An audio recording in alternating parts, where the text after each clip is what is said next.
tardes para usted. Hola, estimado, ¿qué tal? Aquí conectándome. Un saludo al pueblo español.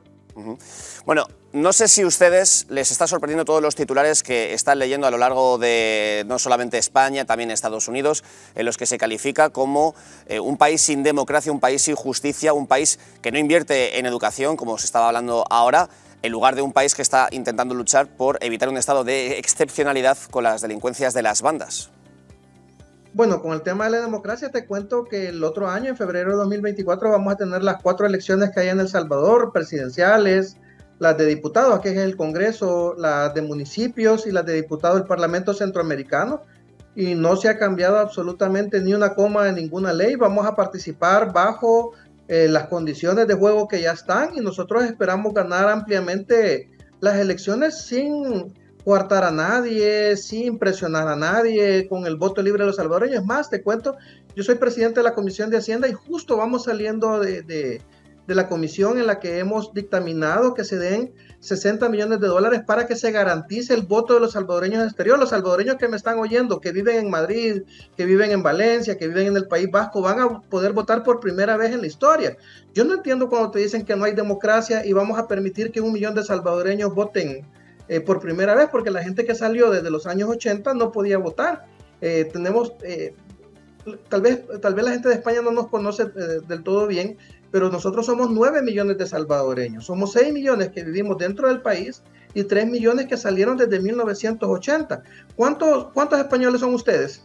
47. 47 millones. Es como que me dijeran que por el ETA, que desde 1980 por las acciones del ETA, se hubiera mantenido el ETA todo este tiempo por la violencia y hubieran 30 millones de españoles dentro y 15 millones que hubieran tenido que salir por la violencia. Bueno, en el País Vasco, que citaba usted el País Vasco, muchos vascos tuvieron que salir, así que el problema lo conocemos y sobre todo lo conocen y no podían votar en su lugar de origen. Pero esta sería otra cuestión. Cristian, le quiero preguntar, ¿a las elecciones presidenciales se puede presentar Bukele? ¿Es posible la reelección con la Constitución en la mano? Así ya hay una resolución de la Corte Suprema de Justicia en la que un artículo lo habilita para poder participar. Él va a tener que renunciar, él tiene que renunciar pronto, creo que en agosto tiene que renunciar, octubre, agosto, no me acuerdo cuál es la fecha.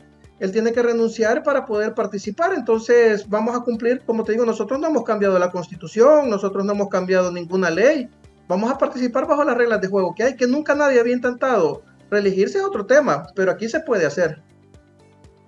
Se puede hacer. ¿Y los índices de popularidad con los que Bukele se enfrentaría a esa reelección son altísimos?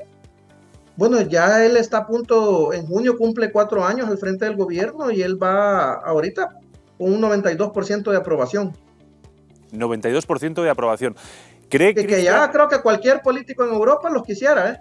Sí, creo que solo el de Portugal creo que anda más o menos bien y de ahí todos los demás. No está en el 92 como Bukele, está alto, pero no está en el 92. Imaginamos, Cristian, que se debe a la política de seguridad que ha seguido Bukele estos 4 años en su lucha contra las maras, contra las bandas. No solo es el tema de seguridad, yo quiero recordarles, digamos que nosotros somos un país muy pequeño, muy pobre, golpeado por la corrupción. La primera mafia que derrotó Bukele fueron las mafias de la corrupción que tenían los anteriores partidos políticos. Él comenzó a ganar popularidad, bueno, él entró en primera vuelta, que aquí cuesta mucho, entró en primera vuelta y, digamos, su primer gran acierto como política de gobernante fue el manejo de la pandemia.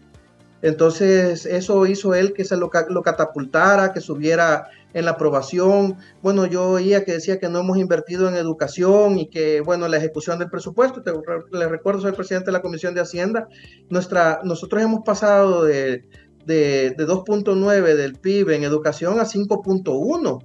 Es decir, aún hubieran ejecutado el 2.9 los anteriores gobiernos, mucho más bajo de que si nosotros ejecutáramos un 80%. Entonces, y hay una promesa que esperamos cumplirla, que ya están saliendo las primeras. Nuestros niños realmente, si ustedes conocieran las escuelas del Salvador, ni creyeran que son escuelas, parecen gallineros, literalmente, no les estoy mintiendo.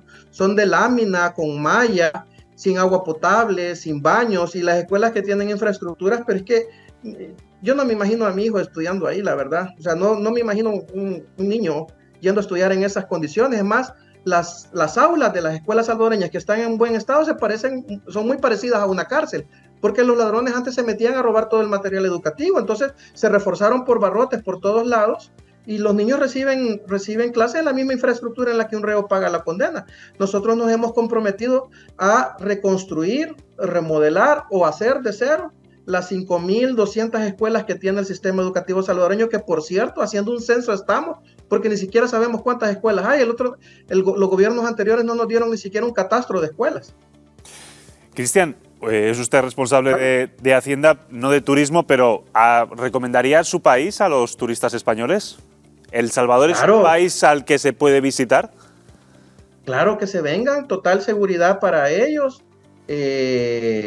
donde quieran conocer, es más, hasta los lugares que eran peligrosos, yo estoy comenzando lo hago en calidad de parlamentario, llevo a empresarios exitosos a que conozcan a lugares que anteriormente eran conflictivos. Es un fenómeno muy parecido al que pasa en Comuna 13 en Medellín, que los lugares donde estaba la FARC y los helenos ahora son lugares turísticos. Yo estoy tratando de impulsar esto. Yo le digo al pueblo español que vengan, que conozcan nuestro café, nuestras montañas, las costas, si les gusta surfear, que lo pasen. Es decir, ahorita nuestra apuesta es ser tan seguros como lo es Canadá.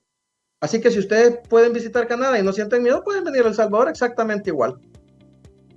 En la alternativa de 7NN estamos invitados a hacer un programa especial